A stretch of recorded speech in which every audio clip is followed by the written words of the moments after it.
Okay, folks, so let me just try to help this utterly confused White House and Democratic Party as they're trying to figure out what in the hell to say and do when it comes to the economy and what they've done.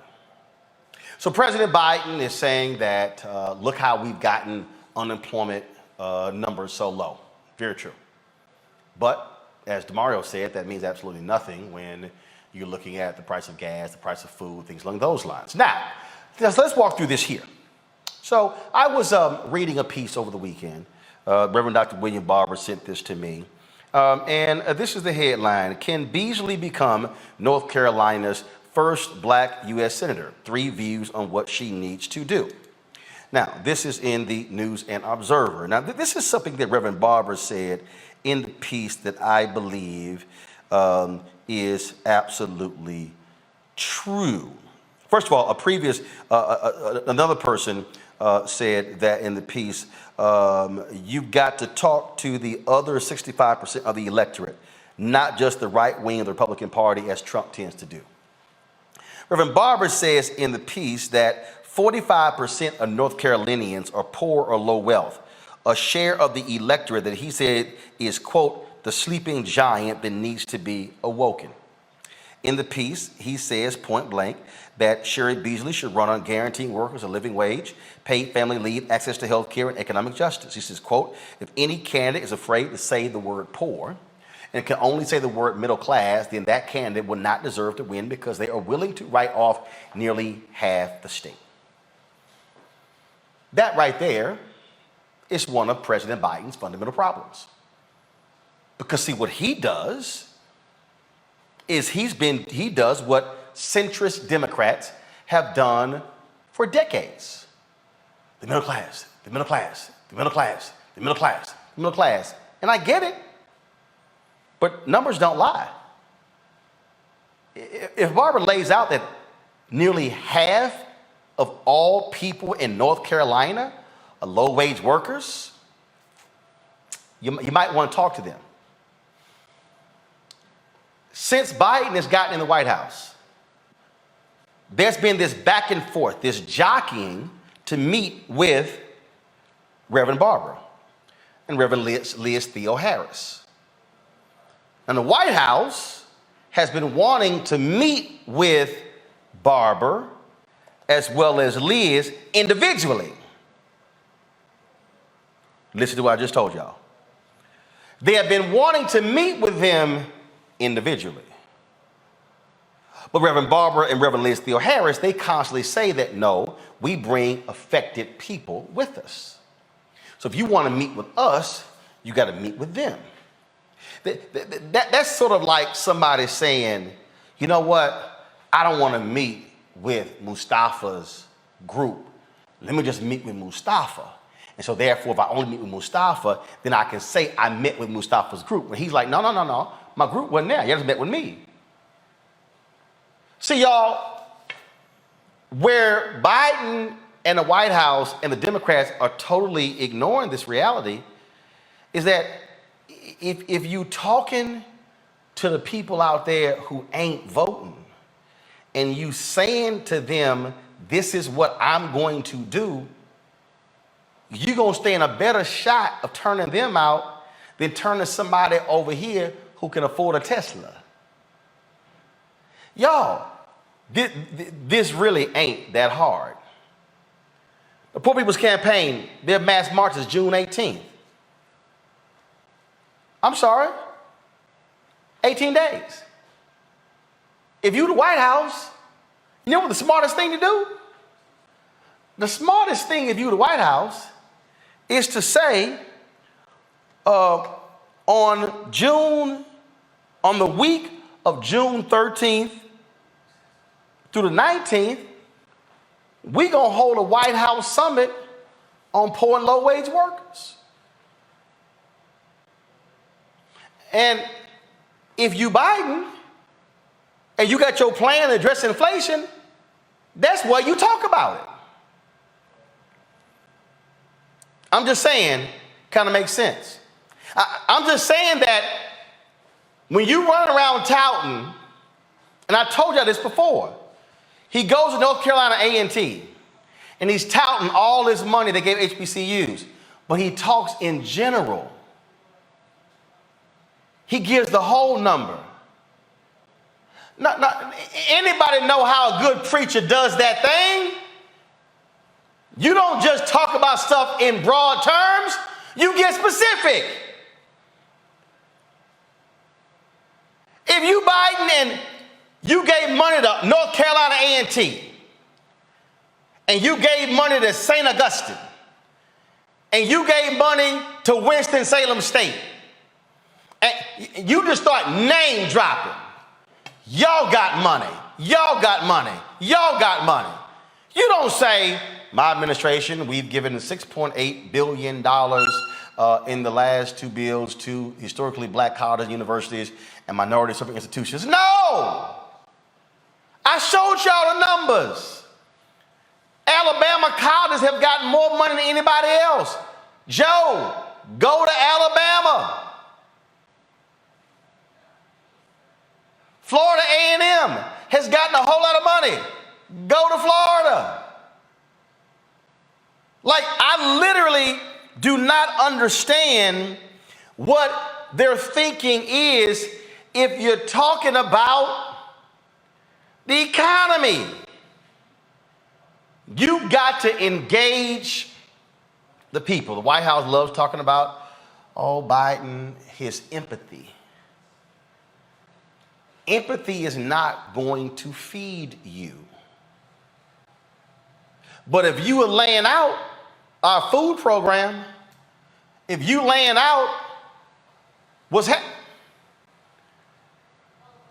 here's what they are doing, and I'll bring the panel in a second. This is what they're doing. Y'all, they are playing a Washington, D.C. game. And the country don't all live in D.C. and New York. I'm going to go back to the piece I was telling y'all about, because y'all need to see numbers. Obama runs in 2008. I'm showing y'all numbers. Go to it, please. In 2008, black voter turnout in North Carolina hit its highest ever at 73%. It exceeded the white turnout, which was 71%. Now wait for it. Now wait for it. Now mind y'all, he won North Carolina by 14,100 votes.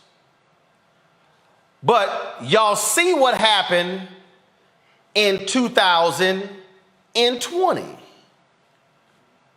Black turnout drops 5% to 68%, but white turnout jumps 8%. Midterm election. That's the one I want to focus on, DeMario, Teresa, and Mustafa.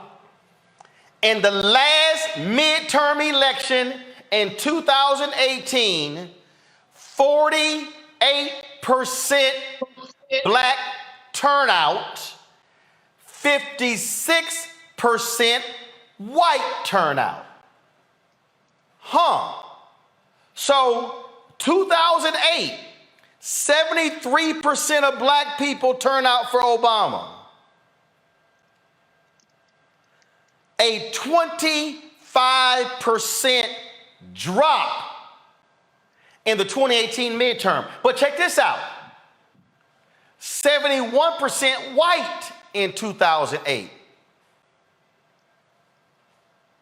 Only a 15% drop.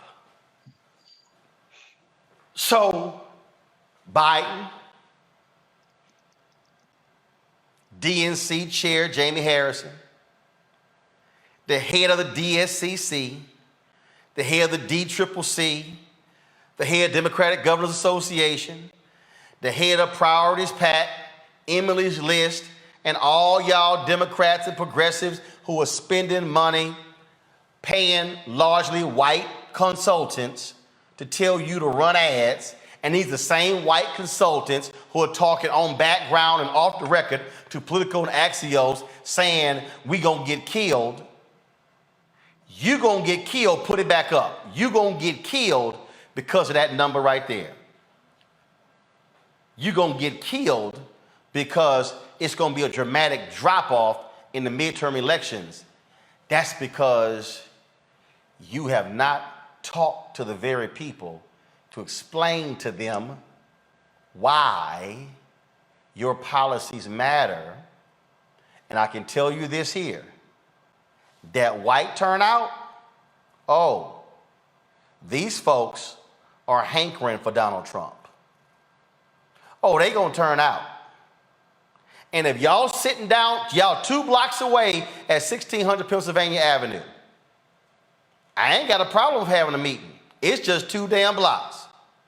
Y'all might want to have some regular folk have a conversation with them to explain to y'all what's going on. But if all y'all doing are whining and complaining to NBC News and all these other articles, all these other media outlets, y'all just gonna keep getting beat. Because right now, DeMario, Teresa, and Mustafa, they sound depressed.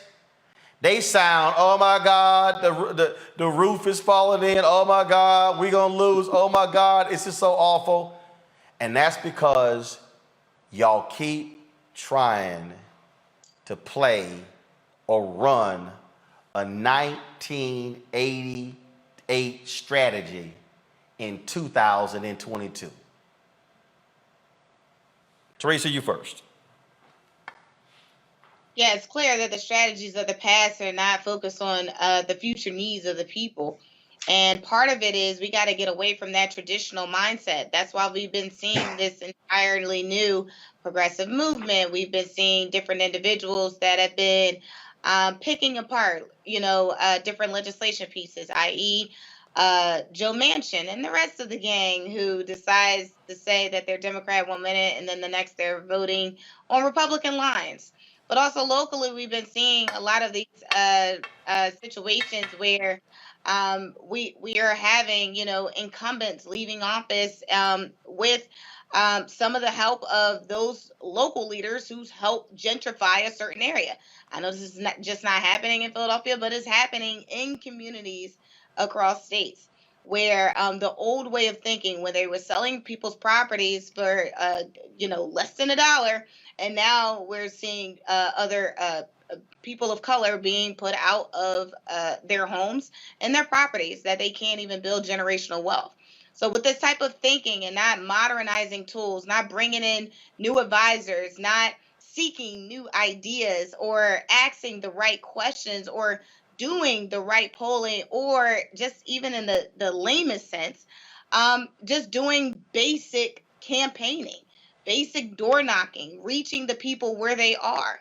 It looks like Donald Trump, and the rest of his team decided to use 2021, really probably 2019 ideals, and that's how they actually got in. Because we got to move forward. I think each party has to realize what is working for the American people today. Because if they still think that the things that they're doing is working for is working to the day, they are sadly mistaken, and they are also making it very unfortunate for the next generation to have their wealth. And look, DeMario, I get an email from White House today asking us to do a couple of interviews. The email went out at 12:27. One of the interviews was at 1:30. I said, y'all, come on. I'm like, you gotta plan a little bit better than that if you're trying to drive a message for the day. So yeah, I just literally, I have no idea. I literally have no idea what the hell their strategy is, because I ain't heard nobody even articulate it. What's really sad about what we're talking about is that they're not putting forth a strategy, and they're probably going to get destroyed in the midterm. But that means real hell on our people. That means real pain on our people. That means real destruction of our neighborhoods and our lives. And that's why, as we talk about this, the more we talk about it tonight, it's really concerning and really disheartening, to be honest with you. Because I remember 2008 very well here in Tulsa. And I remember going to my polling place, which was St. Andrew's Baptist Church, where I had voted for 15 years or so until I moved recently, and up until that point. And I remember seeing the lines literally down the street of people from my neighborhood who I'd never seen vote, people I had never seen be involved with the political process, people I had never seen cared anything about a politician, but they truly, I 100% believe their lives were going to get better with the election in 2008. And the reality of it is, as the numbers show that you showed in North Carolina, this happens all over the nation, things didn't get better for most Black people. And so as we have these conversations about, hey, you need to discuss more specifically of what you're doing, but more importantly than discussing it, which is important, how about actually doing specific things that improve the lives of Black and poor people? That is not happening under the President Biden administration. And sadly, it hasn't happened under any administration in my lifetime for the masses of Black people. But again, as Teresa said, when you go back to Trump and how the Republicans campaign, they understand their base. They say the things that their base wants to hear. It's racist, it's vulgar, it's disgusting, but that's what their base wants to hear. And guess what? They actually put forth legislation. They passed big tax cuts. They passed gun bills to make it easier to get gun law. They make it harder to vote. Those are the things that their base wants. But the Democrats get in, they don't talk about what they're going to do for their base, and then they don't, and they certainly don't do it. Well, remember those things. It's a lot easier to pass those things on the state level when you control the House, the Senate, the governor's mansion, and you have super majorities. No, I'm talking about even at the federal level. Let's look at let's look at the shooting last week. That tragic shooting of those young babies that was killed, slaughtered, 19 of them. Right. President Biden came off the plane. He's going to have his press conference. He comes off the plane. It was a very generic, broad, I can't believe this, we need them to do something. Take that difference, what Steve Kerr said at his press conference. How Steve Kerr had passion. How Steve Kerr specifically said, Mitch McConnell, you're trying to hold on to power because you care more about power than the lives of our children. You see what I'm talking about? You're talking about the specificity, talking about the understanding of how you speak to the base of people to move forward. And then on the Sunday talk shows, there's no one from the administration talking about this are the laws I'm going to pass. And guess what? Just like in Canada, Justin Trudeau signed legislation. I want to see President Biden, I say this all the time, President Biden, sign an executive order saying I'm getting rid of the AR-15 and let the gun manufacturers sue him. Show some passion that you care about the lives of people that are dying each and every day. Yeah, but the lawyers, but that's where the White House lawyers will say you don't have that authority. And but he's the president. No. What I'm saying though, president. No, he can be the president, but that's where. But again, though, and that's the difference. But I mean, you think Trump is caring about? No. And that's my whole point. That's the difference also between where you have two parties in terms of how they operate. But here's another example again to me, and again, I just look at how you're not sitting here hitting it. Just real quick, y'all. So before I go to my next guest, Justice Department secures agreement in race discrimination lawsuit involving 2 rental properties in Georgia. Okay, dealing with racism in housing. Okay, that came down literally on Thursday. Okay, that's on Thursday. All right, y'all. So then, and again, I'm showing y'all these because you're probably saying, okay, why I didn't hear this only on Roland's show. Former Mississippi Deputy Warden pleads guilty to assaulting inmate at Parchman Prison. Melvin Hilson, 49, a former Deputy Warden, pled guilty to violating an inmate's civil rights in 2016. Okay, one more for you, last one. Let me pull this up for you right here. Three Kentucky correctional officers indicted for assaulting inmates attempting to cover it up. That dropped on Friday. That's just what the Civil Rights Division is doing. I've broken down this thing before. I don't understand how you, the White House, Mustafa, and you ain't saying none of this. None of it. You're not even touting it.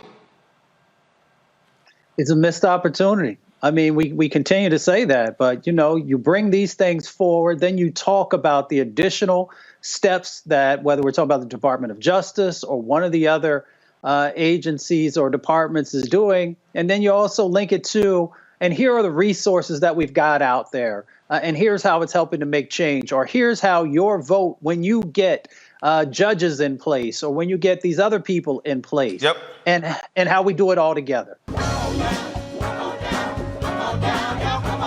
Welcome you to the launch of the Mass Poor People's Low Wage Assembly and Moral March on Washington, D.C., June 18, 2022. We are a new, unsettling force, and we are powerful. New, unsettling force, and we are here.